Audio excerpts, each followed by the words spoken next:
Assalamualaikum warahmatullahi wabarakatuh.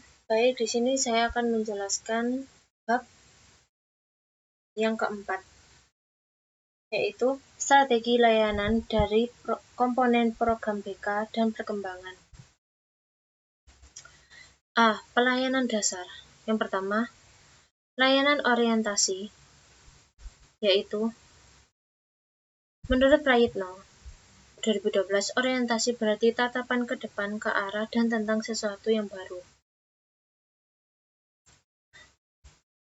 Berdasarkan arti ini, layanan orientasi bisa bermakna suatu layanan terhadap siswa di sekolah yang berkenaan dengan tatapan ke depan, ke arah, dan tentang sesuatu yang baru.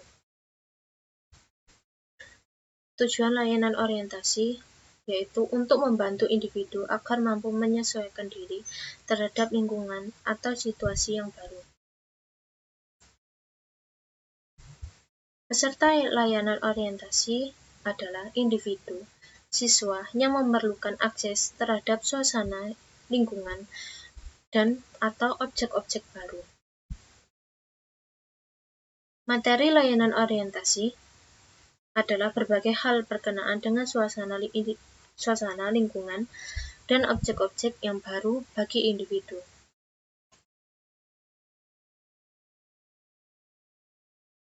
Setting dan teknik layanan orientasi. Layanan orientasi bisa dilaksanakan melalui berbagai setting, yaitu setting lapangan, setting klasikal, setting kelompok, dan setting individual. Pelaksanaan layanan orientasi yaitu yang pertama, perencanaan, yang kedua, pelaksanaan, yang ketiga, penilaian, yang keempat, tindak lanjut dan laporan. Yang kedua, layanan informasi. Layanan informasi merupakan suatu layanan yang berupaya memenuhi kekurangan individu akan informasi yang mereka perlukan. Layanan ini juga bermakna usaha-usaha untuk membekali siswa dengan pengetahuan serta pemahaman tentang lingkungan hidupnya dan tentang proses perkembangan anak muda. Tujuan layanan informasi bertujuan agar siswa mengetahui dan menguasai informasi yang selanjutnya dimanfaatkan untuk keperluan hidupnya sehari-hari dan perkembangan dirinya. Peserta layanan informasi pada dasarnya yaitu individu bebas untuk mengikuti layanan informasi sepanjang isi layanan bersifat terbuka dan tidak menyangkut pribadi-pribadi tertentu. Materi layanan informasi.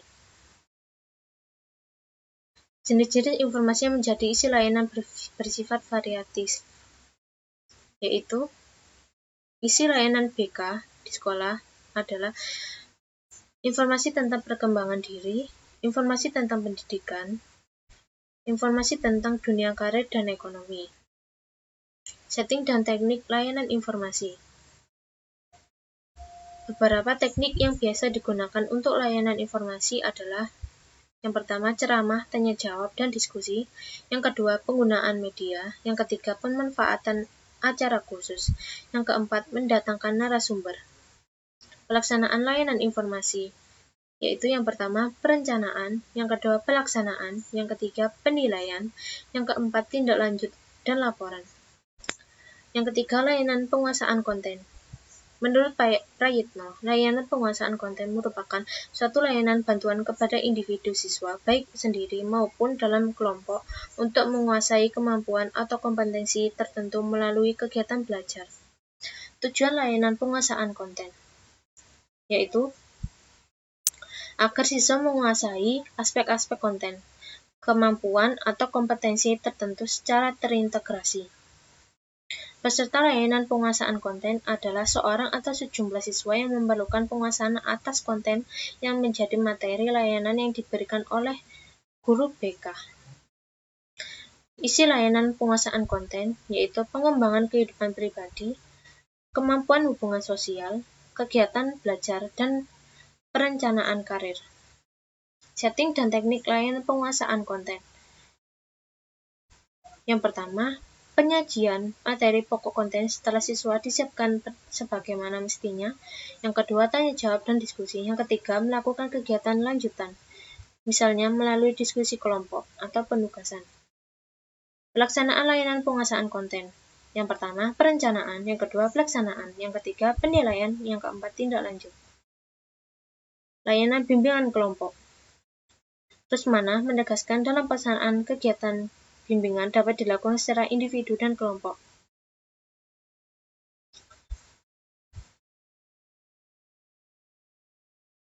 Yang kelima, aplikasi instrumentasi. Makna aplikasi instrumentasi dapat bermakna upaya pengungkapan melalui pengukuran yang dilakukan dengan menggunakan alat ukur atau instrumen tertentu. Tujuan aplikasi instrumentasi adalah supaya diperolehnya data tentang kondisi tertentu atas diri konseli atau siswa. Komponen aplikasi instrumentasi. Yang pertama, instrumen. Yang kedua, responden. Yang ketiga, pengguna instrumen. Dan D, teknik aplikasi instrumen. Instrumentasi. Yang pertama, penyiapan instrumen. Yang kedua, pengadministrasian instrumen. Yang ketiga, pengolahan dan pemaknaan jawaban responden. Yang keempat, penyampaian hasil instrumen. Yang kelima, penggunaan hasil instrumen. B. Pelayanan responsif. Yang pertama, layanan konseling individu. Layanan konseling individu bermakna layanan konseling yang diselenggarakan oleh seorang guru BK atau konselor terhadap seorang konseli dalam rangka pengentasan masalah pribadi konseli. Konseling individu berlangsung dalam suasana komunikasi atau tatap muka secara langsung antara konselor dengan konseli yang membahas berbagai masalah yang dialami konseli. Dalam layanan konseling individu, konselor memberikan ruang dan suasana yang memungkinkan konseli membuka diri setransparan mungkin.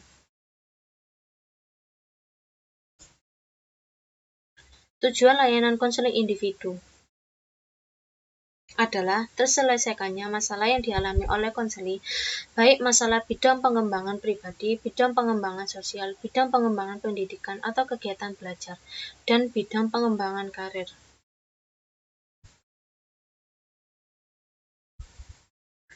Peserta layanan konseling individu diberikan kepada siswa yang sedang mengalami masalah, sehingga ia membutuhkan pihak lain, dalam hal ini konselor, untuk mendapatkan suasana pikiran dan perasaan yang lebih ringan, memperoleh nilai tambah, merasa hidup lebih berarti, dan hal-hal positif lainnya. Isi layanan konseling individu tidak ditentukan oleh konselor atau guru BK sebelum proses konseling dilaksanakan. Persoalan atau masalah sesungguhnya baru dapat diketahui setelah dilakukan identifikasi melalui proses konseling. E. Teknik layanan konseling individu.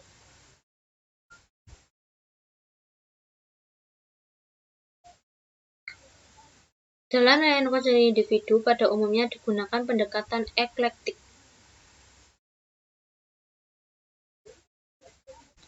Pendekatan konseling individu mensinergikan unsur pendekatan direktif, non-direktif, kognitif, emosional, afektif melalui penerapan berbagai teknik dalam spektrum yang luas sesuai dengan permasalahan yang dialami oleh konseli.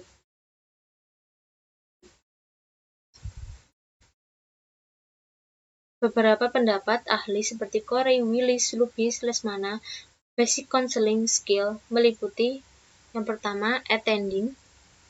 Yang kedua, bertanya. Yang ketiga, klarifikasi.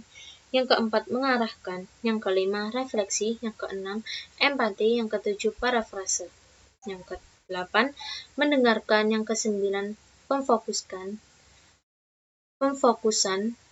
Yang ke-10, konfrontasi. Yang ke-11, reframing. Yang ke-12, memberi feedback. Yang ke-13, interpretasi. Yang ke-14, memberikan dukungan dan pengukuhan. Yang ke-15, membuka diri. Yang ke-16, memberikan dorongan kepada konseli. Yang ke-17, pemecahan masalah. Yang ke-18, meringkas atau merangkum. Yang ke-19, menutup. Pelaksanaan layanan konseling individu.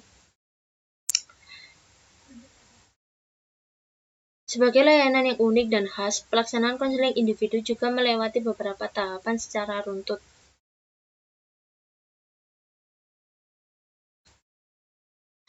Guna melihat tingkat efektivitas layanan konseling individu, maka diperlukan proses penilaian. Yang pertama, penilaian segera. Yang kedua, penilaian jangka pendek. Yang ketiga, penilaian jangka panjang. Yang ketiga, referral atau alih tangan atau rujukan. Pada dasarnya, konselor atau guru BK adalah manusia biasa yang selain memiliki kelebihan juga memiliki kelemahan. Tidak semua masalah siswa bisa diselesaikan oleh konselor atau guru BK. Demikian juga tidak semua kasus atau masalah siswa berada dalam kewenangan konselor atau guru BK untuk pemecahannya baik secara keilmuan maupun profesi. Ada kalanya kasus-kasus tertentu berada dalam kewenangan keilmuan psikologi dan penanganannya merupakan kewenangan psikolog atau psikiater. Tujuan alih tangan yaitu untuk memperoleh pelayanan yang optimal dan pemecahan masalah klien secara lebih tuntas. Komponen alih tangan. Ada 3 komponen pokok dalam alih tangan kasus. Yang pertama, konseli atau siswa dan masalahnya. Yang kedua, konselor atau guru BK. Yang ketiga, ahli lain. Konselor guru BK bekerja juga atas prinsip kerjasama baik dengan sesama kolega, sama konselor dan juga ahli-ahli yang terkait. Konferensi kasus. Makna konferensi kasus. Kasus ini bermakna kondisi yang mengandung permasalahan tertentu. Dikatakan kasus karena kondisi-kondisi yang mengandung masalah tertentu hanya terjadi pada individu atau sekelompok individu tertentu saja dan tidak terjadi pada individu atau sekelompok individu lain.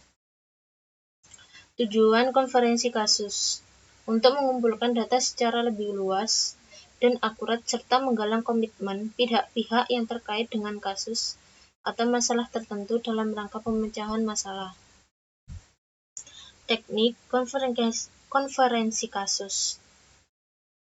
Implementasi konferensi kasus dapat menggunakan beberapa teknik, yaitu kelompok non-formal, pendekatan normatif, pembicaraan terfokus. Kunjungan rumah, yaitu kunjungan rumah bisa bermakna upaya mendeteksi kondisi keluarga dalam kaitannya dengan permasalahan individu atau siswa yang menjadi tanggung jawab guru BK atau konselor dalam pelayanan BK. Kunjungan rumah dilakukan apabila data siswa untuk kepentingan pelayanan BK belum atau tidak diperoleh melalui wawancara dan angket. Tujuan kunjungan rumah untuk memperoleh data yang lebih lengkap dan akurat tentang siswa berkenaan dengan masalah yang dihadapinya. Teknik kunjungan rumah. Yang pertama, format. Yang kedua, materi. Yang ketiga, peran konseli atau siswa. Yang keempat, kegiatan. Dan yang kelima, undangan terhadap keluarga. C. Perencanaan individual. Hakikat layanan yang pertama, layanan penempatan dan penyaluran. Individu dalam proses perkembangannya sering dihadapkan pada kondisi yang di satu sisi kondusif mendukung perkembangannya dan di sisi lain tidak kondusif mendukung perkembangannya, atau mismatch. Kondisi yang tidak kondusif tersebut berpotensi menimbulkan masalah pada individu atau siswa. Oleh sebab itu, layanan penempatan dan penyaluran diupayakan untuk membantu individu yang mengalami mismatch. Tujuannya yaitu supaya siswa bisa menempatkan diri dalam program studi akademik dan lingkup kegiatan non-akademik yang menunjang perkembangannya, serta semakin merealisasikan rencana masa depan. Beserta layanan penempatan dan penyaluran adalah siapa saja yang memerlukan kondisi lingkungan yang lebih sesuai dengan kebutuhan kehidupan dan perkembangannya, baik di sekolah, di rumah, dalam organisasi, lingkungan kerja, dan lain sebagainya. Bentuk layanan penempatan dan penyaluran, yaitu mengkaji potensi dan kondisi diri subjek layanan. Yang kedua, mengkaji kesesuaian antara potensi dan kondisi diri siswa dengan kondisi lingkungannya. Pelaksanaan layanan penempatan dan penyaluran. Yang pertama, perencanaan. Yang kedua, pelaksanaan. Yang ketiga, penilaian. Yang keempat, tindak lanjut. Yang kelima, laporan. Makna yang kedua, himpunan data. Data merupakan deskripsi atau gambaran keterangan atau catatan tentang sesuatu. Dikaitkan dengan siswa, data bisa berarti deskripsi atau gambaran keterangan atau catatan tentang siswa. Tujuannya untuk memperoleh pengertian lebih luas, lebih lengkap, dan lebih mendalam tentang masing-masing peserta didik dan membantu siswa memperoleh pemahaman diri sendiri. Komponen himpunan data. Yang pertama, jenis data. Yang kedua, bentuk himpunan data. Yang ketiga, penyelenggaraan himpunan data.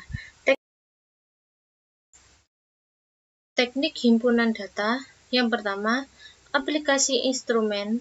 Yang kedua, penyusunan dan penyimpanan data. Yang ketiga, penggunaan perangkat komputer. Dan yang keempat, tenaga administrasi. D. Dukungan sistem. Dukungan sistem terdiri atas aktivitas manajemen yang membentuk, memelihara, dan meningkatkan efektivitas serta efisiensi bimbingan dan konseling sekolah secara keseluruhan.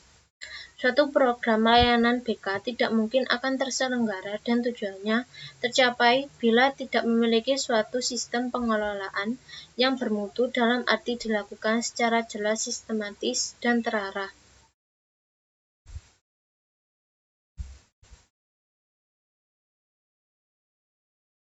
Sekian penjelasan dari saya. Wassalamualaikum warahmatullahi wabarakatuh.